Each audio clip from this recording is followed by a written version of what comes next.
No one's coming for you. It's you first. You can't say you've made me angry because they've not got a big needle with anger in it and injected it in your body.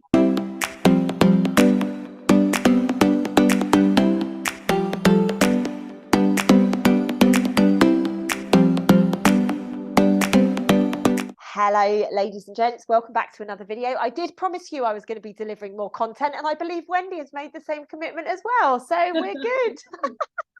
Today I'm joined with the beautiful Wendy Smith. Once again, she's one of my favourite people to speak to, let alone do interviews with. So Wendy, my love, how are you? I'm good. I'm good. I'm good today. I'm going to be totally honest with your viewers, listeners, etc. It's been like this for the last week and a half. That's what we're going to talk about today, right? Riding the cosmic wave, like riding the cosmic wave of healing and riding the cosmic wave of what's coming and everything else that is going on. I must say you look amazing. Thank you very much. You look gorgeous as ever, woman. Wendy, we had the chat before. Like, I didn't have time. This is still my training hair this morning. I literally didn't have time. I wanted to have a shower and wash my hair, make myself look pretty for you, like you have done. You're having your hair done, and you've got that beautiful glow on you. It's just amazing. But this is what you've got. This is like I said, you always look bloody lovely. This is like I say, the only reason my hair looks like this is because I went and had a haircut today. My hairdresser makes my hair like this. I can't straighten it like this. Ends up like that normally. I love it. I love it. Honestly, we're not really that vain. We're not. Well, honestly, not. No, we're actually not. But it's just an interesting topic, isn't it? So, Wendy, let's talk about this, because I have been riding that cosmic wave with you, sister. My surfboard has snapped in two. I've been riding it so hard, you know. So, talk to me. What's been going on with you? Well, I made a decision a few weeks ago to sort of, I don't know, Christmas for me. So I sort of dropped out of the ether, out of everything. I stopped meditating as much. Oh. I ended up, I just kept using words like, I need time out. I'm exhausted. I need to stop. And so what I did, obviously, you know, I'm a linguistic specialist. I know what I'm doing to myself. But I hadn't quite recognised what was happening. And I'd started laying in bed. I mean, only until 8 o'clock in the morning, which is not really like laying in bed all day. But for me, that's quite late to get up. And just started feeling like I just needed to be on my own and time out. And then I got through Christmas and thought, enough of this. What's going on? Like, you know, sort this out. There's something not right. So I've been doing my best to get myself back into some form of structure. And it's been really interesting because every time I sort of hit like the upward peak, it's like, boom, I'm straight back down again. And then so I'm on like a day, not even a daily, probably like a 4 to 6 hourly experience of having to get a grip of the thoughts, get a grip of the emotions, get a grip of the energy. The energy's been really weird, Lucy. Really weird. It's like all of a sudden I will literally feel like all the energy has drained out of my body and I go quite cold on the inside. And like, right, I need to go and have a bath or warm up, stick the hairdryer up my jumper or something. And then all of a sudden I bounce out of it again. And it has been the weirdest experience for the last couple of weeks. I'm just consistently through it though, doing the things that I know are the good things. So if I want to have a little sleep, I've got back to meditating. Good for you. Well done. So I'm doing my hour of blessings of the energy centers every day again now. Good for you. I've started adding in I say the dog walking. I don't have a dog anymore, but I've now started going up the last 2 weeks every morning back up the woods. Good. Getting the habits in. Journaling, not massive journaling, heart coherence 3 times a day. So I'm doing the things, but it's still.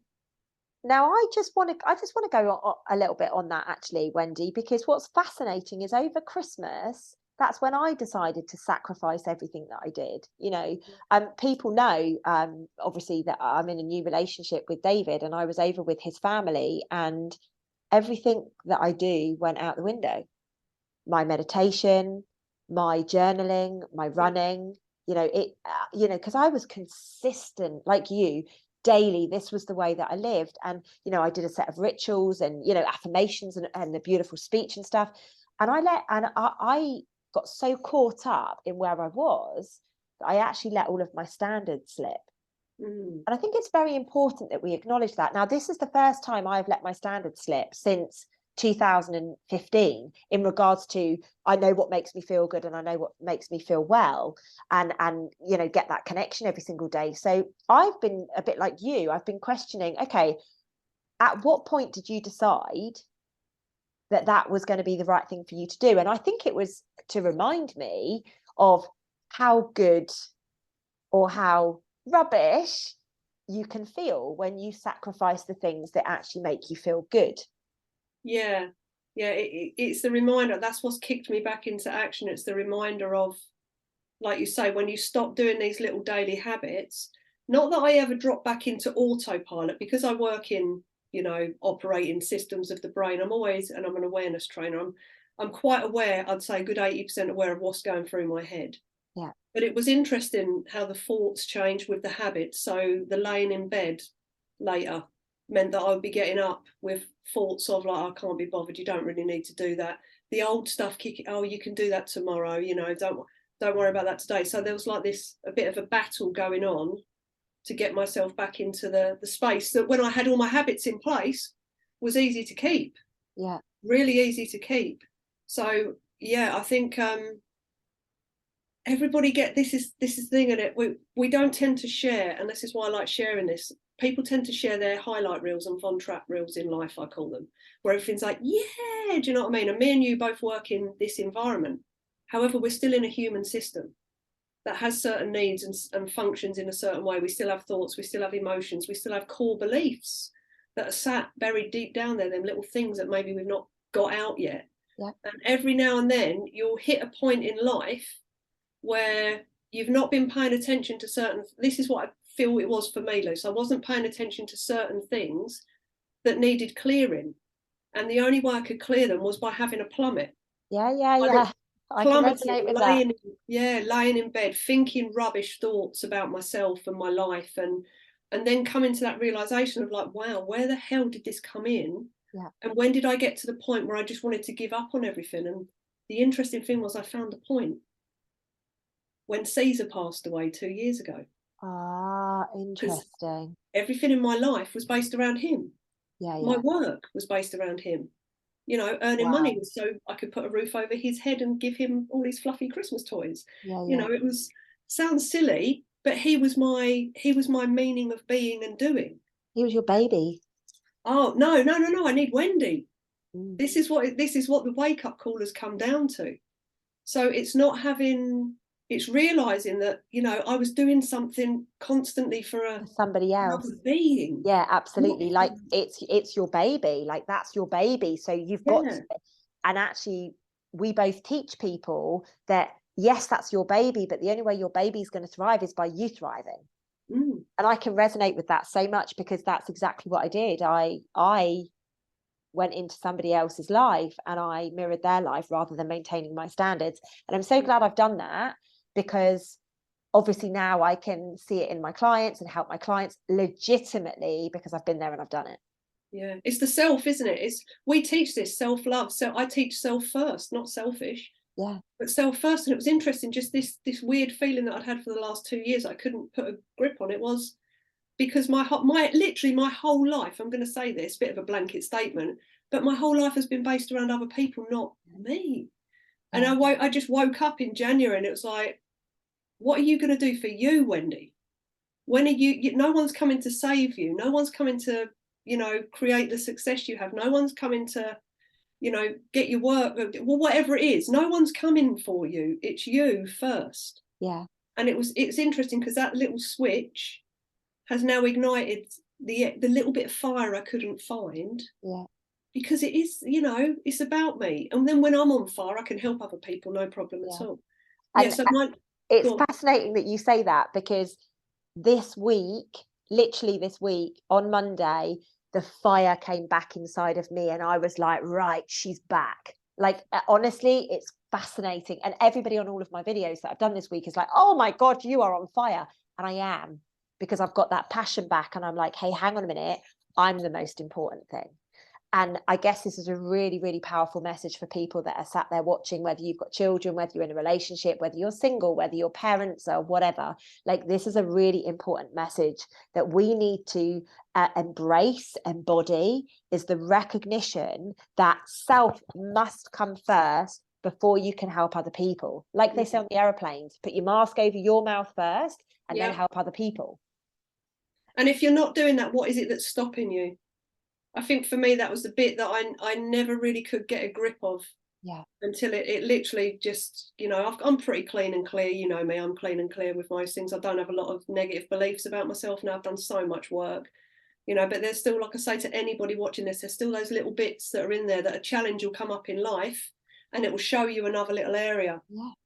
Yeah. another little area to be worked on. And that one was me. Not that I've never felt the value in me, but I've never valued me.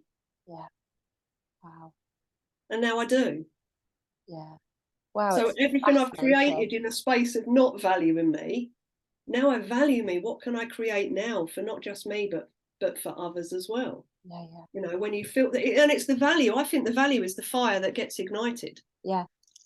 Yeah, When, absolutely. And think about how many people around the world have thrown away their value, you know, for a relationship or for a mother or father or for their children or for a career. Like that's yeah, where I threw my value away, like was my career. You know, everything else came easy. My career was like that was it. That was my life. That was my security. That was my everything. So yeah, you do, and you do it without even realizing, because of the environment we're brought up in, where it's, you know, serve other people. I love serving other people, oh, me too. but it has to be done with that energetic exchange Yeah. that's benefiting you, not just draining the life out of you because you feel that you have to do it. Yeah. You Yeah. should do it because you have a want to do it, because you feel good in yourself and you want to share that energy with others, Absolutely. rather than the you must, you know. Yeah. I think that's just brought up actually something from school. It's all that, when I used to say to someone, oh yeah, I'm really good at this, or don't get too big for your boots. Yeah, oh, yes. Oh, look at you, ego, or Yeah, all whatever, these, egotistical they used to say, didn't they? Really yeah, interesting. all these little sayings that we pick up and we slam into our kids and say to them, you know, it's basically to stop you shining your light, to stop you even following your light, to stop you even finding your light. Yeah, Do you exactly. know what I Getting mean? out All and these, standing in it. yeah, squash you down and make you a little bit smaller. So then you're just always feeling bad compared to everybody else because you haven't got that, and you don't, Yeah. you know, your belief system isn't the same as theirs. And instead of just going like, you know, what am I, who am I, and what am I, and what am I good at? What beautiful talents have I got that I can share out there? And through me sharing my beautiful talents, how can that inspire other people to find theirs and bring theirs out? And then Yeah, yeah. how can I, you know, appreciate their talents? And that's not how we've been brought up, is it? And that's where I think we need to have this nice shift to get to that space where we all appreciate first this Yeah. inside. Like whatever it looks like, whatever size it is, whatever color it is, like Yeah, you just got to love it. You yeah, know, it's not about sabotaging it to be better or worse or anything. It's about loving it and appreciating it, and then the changes will come. massively, massively. That's just reminded me as well, like the plant experiments. See my lovely oogly boogly, Yeah, it's you know, beautiful. my beautiful Beautiful. peace I lily. miss my plants. I've got two of these, and you know what? They get talked to, they get touched, they get I loved. miss my plants. I used to cuddle them. I used to touch them. I used to stroke them. But they grow so healthy. I've never seen anybody who's got, like in the UK, beautiful. Everyone who comes in, It's they go like, "Look at amazing. your peace lilies, they're beautiful." And It's it's like, yeah, amazing. It because I looks give them amazing. love. Yeah. And that's no different to the experiment, didn't they? And I don't know if you saw the one they had in the schools. They had two With the plants, one at rices. either end Oh, of one at either end of the foyer, and the kids were all told when they walked in past this one on the left, you had to tell it it's horrible and you don't like it, and say something horrible to it. And then as you go past the one on the right, you have to touch it, tell it it's beautiful and that you love it. And I think it was only after a matter of weeks, the left hand one was basically dying, and the right hand one was like, "Ooh, look at me, thriving. I'm just amazing." Yeah. We're no different. We have to, Exactly. Exactly. And that has to start at home. You can't expect other people to be validating you and rewarding you and sharing, you know, beautiful things about you. Like you've got to start with yourself. Like you've got to tell yourself you look amazing and you're, you know, that you're worthy and that you're loved and you're the light and, you yeah, know, all of those things. It has to start at home, yeah. you know. Oh, definitely. The who is it? I like Mel. I don't know if you've ever seen Mel Robbins. Yeah, She, yeah, yeah, I love watching a bit of Mel Robbins. She makes me die. She has this thing that she does: high five yourself in the morning, yeah. in the mirror. And I thought I'd try it for a couple of weeks just to see the difference, because I do stand and look at myself in the mirror. I mean, how many people watching this find it a challenge to stand, actually stare yourself in the eyes and go, "I love you. You're all right. You are. You've got." I do it every day. Yeah. And Stopped it's over when Christmas, interestingly enough, but it's funny, isn't it, how you don't stop all these habits. But for anybody watching, seriously, go and stand in front of a mirror and see if you can look yourself in the eyes and say the words, I love you. I love you. Yeah, because it's really interesting. When I first started doing that years ago, I felt like a right idiot. Do you know what I mean? I would be looking and my eyes would be going away and I'd be looking down when I'd be saying it. But now I can literally, I love to look into my eyes and stare in my eyes and Yeah, go, it's you've beautiful. got this shit. Do you know what I Yeah, mean? it's beautiful. It's You're so, right, so you are. beautiful. Yeah, it has to start from the inside, doesn't it? You've just Yeah, got to get back to that. Stop, brush away all of the stuff that you've ever picked up from anybody else, all of those things that anybody's ever said about you that are only ever, when we talk about maps of reality, when people talk to you, if they're having a go at you, if they're being horrible to you, they're only sharing their map of reality with you. yeah, That's all they're doing. It's never normally about you. It literally is just they're showing you where they are on the inside. But we pick up all these dusted layers, don't we, Lucy, of everything people say to us. And then on a certain level, we hold on to them and we take them as true. And then that's why when we do the negative sabotaging behaviors to ourselves. yeah, absolutely. So just on that, it's interesting because I did an Instagram live earlier today about taking on other people's stuff. Ah, So it's interesting that we've ended up here, and it's so easy to do, isn't it?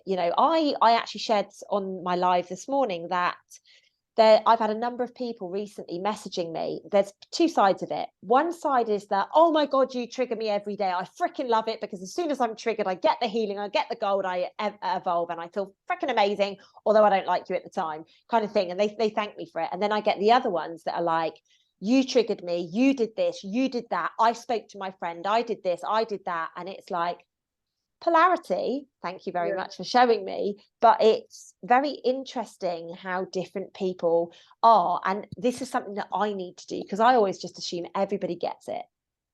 Actually, nobody gets it. no, Nobody gets it at all.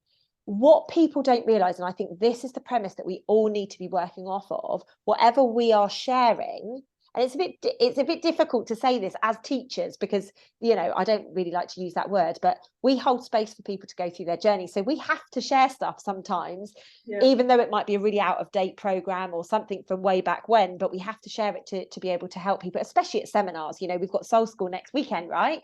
We're going to be sharing loads of stuff, yeah. and if people work off the premise, oh, she's telling me where she's at, we're screwed because really, they're there to learn from us. So we need to just differentiate that point because quite often people get in murky waters about that.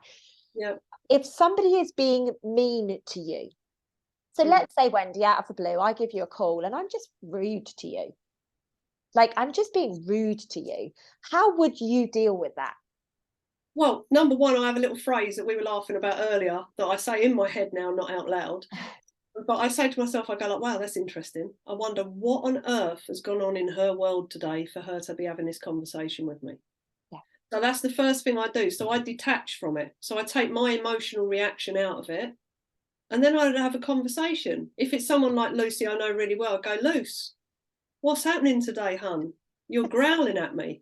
Do you know what I mean? I'd use a bit of humour in it. Yeah. And give the person the opportunity to break down their ice walls, to allow them in a safer space to actually, get off their chest whatever it is that maybe they might want to or not. Yeah. And then if not, and if it continued for a period of time and there was no breakthrough on it and that it was a continuous thing, I would then set in my boundaries and go, look, right, this conversation's done today because I'm finding this really, really uncomfortable. I'm starting to run emotion around it now, and I'm sure you're not going to want my emotion to enter into this conversation because it's not going to be pretty. So what I'm going to suggest we do is that we end this on a loving note now. So I love you loads. Give me a shout tomorrow when you're feeling better. If you need anything, you know where I am. Yeah. And I would sort of go through it in a couple of different ways. Give someone an opportunity to unpick, not take it personally. Because if I know the person, I know they're not doing it on purpose. We tend to put anger and we tend to put our negative emotions into safe spaces where we know we can do it without someone ditching us off. Yeah. So that's the two ways I'd do it. Number one, allow them the space, and in my head be going, what the hell has happened in their world for them to be having this conversation with me, and be compassionate, empathetic with it. But then on the second part of the conversation, if it continued, put in my boundaries. Yeah, of course. In a loving way, just like, not happening today, give me a shout tomorrow, you know, I'm at the end of the phone if you need me, but this is causing emotional, you know, turmoil on the inside of me now, which is not going to be pretty. So let's just stop here before we go into spaces we're going to find really hard to back out of. Exactly. And that's the key, isn't it? At the moment, everybody is going through a massive healing journey. Everybody. There is nobody that is being excluded from this process, whether you're 105 and you've got no clue about consciousness, or if you are, you know, a child going through the evolution at the moment, like everything in between. We're all on a healing journey right now. And if anybody out there thinks that they're not, you're delusional. Let's call it what it is. You are freaking delusional. And we need to be recognizing right now that it's up to us as to how much we actually get involved in the circus. Yeah, pretty much. Again, and that comes back to what I say about people's maps of reality.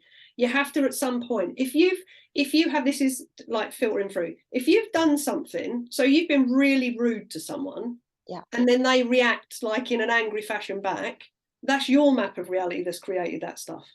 Yeah, because you've created it. But if you're in just a happy, general happy mood, and someone comes up to you and they're grumpy and they're, that's what I mean by they're showing you their map of reality. They're just showing you on the inside there's something going on, they're not happy, so, oh look, they've met you, you're going to have it. Yeah. So it's not necessarily about you, it literally is theirs. But take ownership of yourself as well, of what you're doing. So, you know, if you're walking in a room with a miserable face, and you're miserable and people go, you all right? And you go, fine. You know, you're not fine, look at your face. Then you're purposefully emitting energy into that space it's gonna affect everybody else in the room. So start becoming a little bit more self-responsible with the old face. And have the conversations of, I'm having a reaction. Yeah. Or I'm feeling emotional, or I'm hurting right now. Yeah. And just expressing and become comfortable being vulnerable, so you're taking ownership of it yourself. I am hurting. Yeah. You know, like, it may well be because of something that somebody's done for you, but this is me having the reaction to this behavior. Yeah. How do we get, I always say this with anger. This was one way I sort of relay it to people. You know, if someone says something and then I'm producing the anger. If you can't put it in a wheelbarrow and push it, you pretty much develop it on the inside of you. So anger, sadness, happiness, joy, motivation, you know, passion, all of these things, they're chemical responses inside your own body. Yeah. So if someone says something, which is the trigger point, and then you start running neurochemistry, biochemistry that creates anger, it's yours. You can't say you've made me angry, because they've not got a big needle with anger in it and injected it in your body. You've had a response. So if that happens to me, I literally do this with a smile on my face. I'll go like, wow, on the inside of me now, based on what you've just said, I'm running masses of anger. What would you like me to do with it? And most people will go like, oh, whoa, I didn't mean to make you angry. I go, no, you've not made me anything. I'm just telling you, based on what you've just said, on the inside of me now, I'm running like masses of anger. Right. What would you like me to do with it? What's the purpose of it? Do you want it? Do you know what I mean? Like, and then all that does is it starts a nice conversation. Yeah. Because it gives the other person the opportunity to go, oh no, well, no, I didn't mean what I said. Well, what meaning did you have in it? You know, what's been going on to get you to that point that now I'm in this space? And it's nice. It's a way of opening up ownership. Self-ownership opens up beautiful conversation. Yeah, I like that. I like that a lot. I think that would be very helpful for everybody watching, actually. I think that's a really, really, really good tip. A really good tip that people can easily take on. Same with anxiety. Any of your emotional drivers, sadness, anxiety, you know, hurt, all of these things, you can, if you own them, if someone's done something and then you go like, massive anxiety. So the way to get someone to look at their own behaviour is for you to verbalize what's happening within your body whilst that's going on. So if I'm in a car with someone, and I rarely let anyone drive me anywhere because I like to have the steering wheel. Control freak. I am. I'll admit that 110%. So if I'm getting anxiety around something because someone's doing something, I'll say to them like, wow, stop 1 minute. What's happening at the moment on the inside of me? I'm running masses of anxiety. So we just need to stop.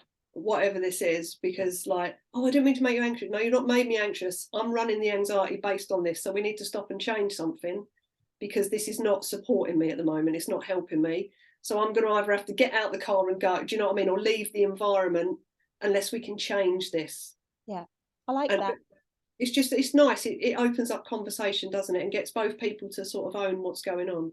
Yeah, I'd like to see it in a highly charged situation, whether how that would work, because it could go one of two ways, right? It could be very peace providing. Yeah. Oh, because it's like a totally different reaction to what people would expect, or if it would add fire to the fuel to the It fire. all depends on your tone of voice and your body language when you're doing it. I was in a, I work in conflict management and stuff. I was in a situation, this was a real life situation that was happening with someone who I know has got a lot of stuff going on. They were coming out of like drug addiction, all sorts of things. They tell a lot of lies. They're not balanced in their space. Now, the old Wendy was a very aggressive Wendy who's been brought up to fight. So the old Wendy at school would be in your face. You wouldn't have a conversation. We'd have, this is the old Wendy. And this is how powerful it is when you can stand in that space and truly use your heart in an environment and linguistics. So this particular person, I was trying to help them. It was through a coaching situation, and they were screaming at me. It was a male who was saying, if I didn't shut up, they were going to hit me. So I looked in their face and I just said, if that's going to give you the result you need today, then please feel free to do it now. Wow. And I said it like that. And then they got all tetchy because they didn't get a response of me firing up. What they wanted, the response of me firing up back to validate where they were. Yeah. So they could validate that. That's that self-sabotage that they needed validating. I wouldn't do it. Came at me again. So I raised my voice a little bit and went, enough now. This is getting us nowhere. I am not going to go to the space you're at. So you've got choices. You can bring it down to conversational level, or I'm going to walk. Make a choice. And then I just sat, and because my energy was that, they were still firing up, and they kept on. I said, choice is made. I'm now leaving. And I left. Within 5 minutes, that person was on the phone, literally crying to me, saying, I'm so sorry. Wow. I have no idea what happened, but I do need a conversation. I said, the conversation will be tomorrow. So wow. Just breathe, have a bath. But that, if I'd have gone, don't shout at me. Yeah.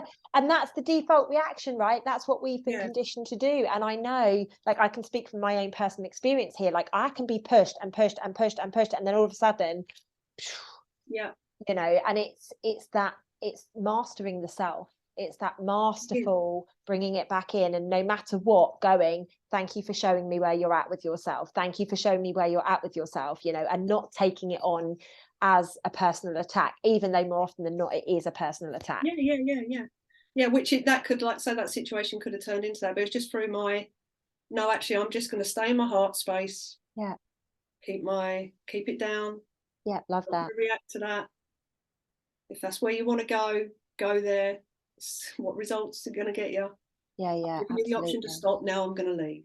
That's the consequence of this. Yeah. So and the thing was, this person, I mean, they're in an amazing space now. They really are, like 2-3 years on. That was like a good few years ago. And they always say to me, thank you for that day, for not reacting to me, because that was the catalyst that made them take ownership of their behaviour. Beautiful. I love that, Wendy. So, I love that. Yeah. I think people will find that very, very helpful back home. When they watch this video, I think they'll find it really, really helpful. Oh my gosh, I love it. So we are being, like, you referred to the energies earlier. The energies are very profound at the moment. They are making us have these really, really high moments and really, really low moments. For me, Sunday was the most blissed out day that I've ever had in my life. Like, genuinely, I've never been more content, happy, peaceful, whatever. Monday was fucking awful. So it's real polarity at the moment. And this is just this week, just a few days ago. So it's extremely important right now that we're recognizing that we're all on these cosmic waves, and it's about navigating it. It's about recognizing what you need to take out of these situations. It's not anybody else's fault. Like, you signed up for this. You're down here doing your healing, and there is no escape. Pretty much. And you're doing yours weekly. That's a daily for me. at the minute. It's riding daily waves. I'm on a daily wave cycle where it's going up and down. And I find it really, really interesting. And it is, a lot of it is, you know, the universal energies. We've got some massive shifts and changes coming Yeah, in. we're bopping constantly, bop, bop, bop, bop, bop. And Yep. what that means is our cells are vibrating quicker. Yep. We don't know how to process. I mean, I had 2 days this week where all I ate was 2 oranges and a banana. Like literally, I couldn't eat food. And I was like, you have to get something in you, Lucy. You know, it was fascinating. Like we're evolving so much. The physical vessel is changing at a rate of right now. Yeah, I've been the opposite way. I've been food. Oh, That's the really? only way, literally, like the amount of food I've eaten over the last week. It's like, how the hell do you even pack that into your body? But I've just felt like hungry again, because the energy, but it's like an energy, it's like it's feeding the cellular energy. Obviously, food does that, you know, anyone watching, I know that. But this is like when the battery drains, and my battery will all of a sudden drain within like 3 seconds, it will just go boom. Yeah, yeah. And then it's like, food, that's the only thing that's in my head. And I'll go and eat very nourishing food, I eat, and I'll go and eat quite a large quantity of something, and then it's like I'm just needing to extra. I eat every 4 hours anyway, but I'm eating in between that now. And and it is like the cells are leaching the energy out of the body. I can't really explain it, but yeah, it's been Well, you obviously need it, right? And this is what I keep saying to people at the moment. As you're on your healing journey, if you are, and I'm glad you were different to me, to be honest, because if we were both like, oh, we can't eat at the moment, people would be like, oh, well, why am I eating? So it's great that you are the other end of what's going on with me. And you know, wherever you are in your healing journey, just surrender to it. If you don't feel like eating food, don't eat food. You know, obviously just be careful, make sure that you're getting enough electrolytes and water and things like that into you, you know, and get some sort of nutrients in, but it will kick back in. You know, and likewise, if you're eating a load at the moment, don't worry about it. You'll get to a point where your body decides to just balance back out, and it will be okay. You know, we cannot tell you how this shift in consciousness is going to take place with our physical vessels. We've never done this before. No. And it is, it's a fascinating process. I had a 2-hour kip yesterday in the afternoon. I could do with a nap now, in all I literally got to the point where I could not keep my eyes open. And it was like, right, fine. I went and laid on the sofa, put a meditation-y thing on. It was funny enough, it was blessings of the energy centers. I heard number 1, and then all of a sudden it was saying, and just pay attention to the space above your head. And I was thinking, number 7? Where's the others gone in between? So I'd obviously just like, you know, I needed the sleep. So if you need it, give your body what it needs if it wants it. I think I might have a nap once we're done with this, even though I'm supposed to be like going out and doing some stuff. I'm like, oh, maybe I'll just have a nap. All of a sudden I've gone, oh, it's almost like something's just removed from me, and I just need to just relax and go inwards for a short period of time. Weird. You're watching it live, ladies and gents. You're watching it unfold. So what else has been going on, Wendy? You know, we know we're on this big healing journey. We know we're riding the cosmic waves. We know we're up and down like, you know, a yo-yo right now. What else has been going on with you that you think might be prevalent? Just getting the structure back in. I think that's the thing. Like we touched on this at the start, and that's pretty much what I'm doing now. You know, you can sometimes we talk a lot about going with your body, going with your heart, following the flow of everything. But there's also the practicalities of, because we like to sleep and we're very lazy creatures, you can easily get into those places where you start procrastinating and you don't do the things that are actually going to give you the experiences that you want to fulfill yourself with. Yeah.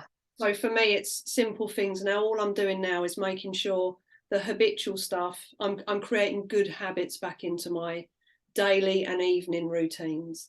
And the daily one is when I sit down and I've drunk my cup of coffee and I hear my head, I go, oh, I'm going to go out, and I hear my head go, no, don't worry about that.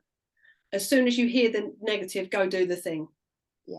Just go do the thing, because you'll feel better when you've done the thing. So for me, it's when I hear those, really tuning into those little things that are the negatives that stop you doing something, that actually after you've done it, you'll feel good, even if it's sending an email. Yeah, absolutely. And what's very important is people use this a lot to not go to the gym or to eat the naughty food, rather than go and making them some nourishing foods, like you said earlier. You know, we cut corners because it's just easier, but it's not. It holds us in our discomfort. Mm. You know, it holds us in a space whereby we're like, oh God, now I feel like I've put on some weight, or oh my God, I feel really lazy, or oh my God, I haven't achieved all the work that I need to do today. It's very, very important that we do acknowledge that we are the holder of the key of our own destiny. We Yeah. must step forwards. We must, you know, like I am one of these people that I like to get out of bed early. I like to do my rituals. I like to go to the gym. I like to get that done early on in the day. And if I don't do it, obviously life kicks in, clients kick in, you get distracted, and then you get to the end of the day and you've not done it. Mm. And So then after 3 days of that, you feel bad. And the yeah, funny not thing is, even when 3 days. most people start feeling bad, instead of going, that's all right, it's only 3 days, I'll crack on and do it, they'll stay in the bad, and then they'll eat even more chocolate, and then they won't Exactly. exercise even more. And so Exactly. you can spiral yourself down as quick as you can spiral yourself up. So Exactly. it's just creating those little daily, the lovely little daily habits first thing. I do a lot of my stuff first thing as well. Even though I have switched up my exercise just because I'm walking at the woods now, I do exercise in the afternoon or the evening as well, Nice. which I quite like. It's just a Yeah. nice difference for the body. Yeah. But it Yeah. is creating, that's all I'm working on now. Oh, focus. There you go. What else is Wendy working on? Focusing on one thing. So the I other, like that. the massive energy drain, you know, this that I had last year was I've always got like 5 projects probably on average running together. Yeah. Now, you know, I did well to keep them all and get them all done, but the energy it takes to feed 5 different things and keep them all up and running. Whereas if you just pull your energy into one space and get this done, Yeah. then you've got energy to get this done. So that's my main goal this year, is the word I've got plonked all around the house is focus. Good for you. So Yeah. whether it's focusing totally on the exercise when I'm exercising, not exercising and thinking about emails. Yeah. Yeah. Yeah. When I'm walking around the woods, I'm Whatever. walking around the woods, enjoying the woods, not thinking about the 2 clients I've got later. It's a bloody good tip for everybody out there listening. Give people the respect they deserve. If you're out for dinner with them, put your phone away. If Yeah. you're in the gym, give your body the respect it deserves of being present with that. Like, we're buggers. The amount of people in the gym that I go to, you know, admittedly I'm living in Marbella, so you know, you kind of imagine the kind of people that go to the gym that I go to. Like, they've constantly got their phones set up, they're taking, you know, all sorts, and there's no judgment of that. But imagine being present with your body for those 30 or 40 minutes or hour or whatever. Like, Yeah, working on all the little when bits you of eat, things. like, be focusing on, oh my God, this is nourishing my cells. Imagine on, you know, focusing on the job in hand, whatever the job in hand is. Like, your life would change significantly. Massively by being in the now. Little tip with food that my one of my business partners, Claire, taught me, because she's a naturopath. When you're eating, because I have this habit of breakfast in the morning, I'll stand in the kitchen and eat my breakfast while I'm staring at the birds out the window. She says, go and sit your ass down. Because the simple fact is, your body cannot focus on eating the food while it's focused on holding you upright. Yeah, yeah. And I Love was like, that. Good tip. seriously? Yeah. She's like, no, go sit down when you're eating. So whenever we're out doing retreats or anything like that, she'll follow me around and go, take the food to the table. Yeah. And I'll be like, yes, It's mum. very important to be present with the task that you're doing, because if you're not Yeah, present with it, then how are you going to expect to get the best out of it? It's like, how can you put something out to the universe if you don't know what it is that you want? yeah, Because the universe is going to deliver you what you don't know. Like, oh, I don't know if I want that. Okay, we'll give it to you. And you know, yeah. it's fascinating. You have to know, you have to have standards, you have to have, you know, a vision for what you want in your life so that you can actually create it. Yeah, the vision, that's been I'll tell you what, this one, purpose, has driven me insane for years. I hear people say to me, I need to find my purpose. And it's like, oh, do you know what I mean? You could spend your whole life looking for that one. How about just have a vision of where you want to be and what would make you happy and fulfilled? Yeah. And And then you'll genuinely, find purpose Wendy, along that. I genuinely think that purpose is love. That's it. That's all we're here to do, is to remember how to love and to be loved. That's it. Like, Yeah. if you stumble across the fact that you love martial arts and you're going to teach martial arts, fucking good for you. Mm. If you stumble across the fact that you're a bloody good communicator and you're going to communicate for a living, good for you. But the fundamental core of a human being is to love and to be loved. Yeah, I like that. I like that. You know what? I've never thought about it like that within purpose. That's a good thing. I can talk to You someone. can take that, my love. Have Thank it. you. I'll have that and stick it in my bag. Thank you. Pop it in your backpack for when you need it next time. I will Oh my do. God. Wendy, I love speaking to you so much. I don't know how long we've been on for, but I know we've been talking for quite a long time. So we'll call the video a day there, but I would love to have you back on. We've got Soul School next weekend. I'm going to be flying over and we're going to be in Manchester, which is really exciting. So I can't wait to see you next week and have a big fat squeeze and create some magic for the people that are obviously going to be there with us. And there is going to be some serious magic with the stuff that's unfolding at the moment. I tell you, it's going to be magic. Sorry to cough. I don't know where that just came from. I'm going to need to cough again. One sec. She's just going to, I'll talk and I'll fill in the information. Soul School next week is going to be absolutely amazing. It really so is. Weird. I just coughed 3 times and then sneezed. There's something, obviously, there's an old wives' tale connected to that, Lucy. Where's this just come from? Anyway, something you need to get off your chest, love. Maybe. I think we both know what that is. Anyway, on that note, my loves, let's give Wendy a big round of applause and thank you. Please do pop your comments in below. We will catch up. And Wendy, I look forward to seeing you next week, my love. Oh, yeah. And I look forward to seeing all of you guys as well. Exactly. We look forward to seeing you soon, guys. Lots of love.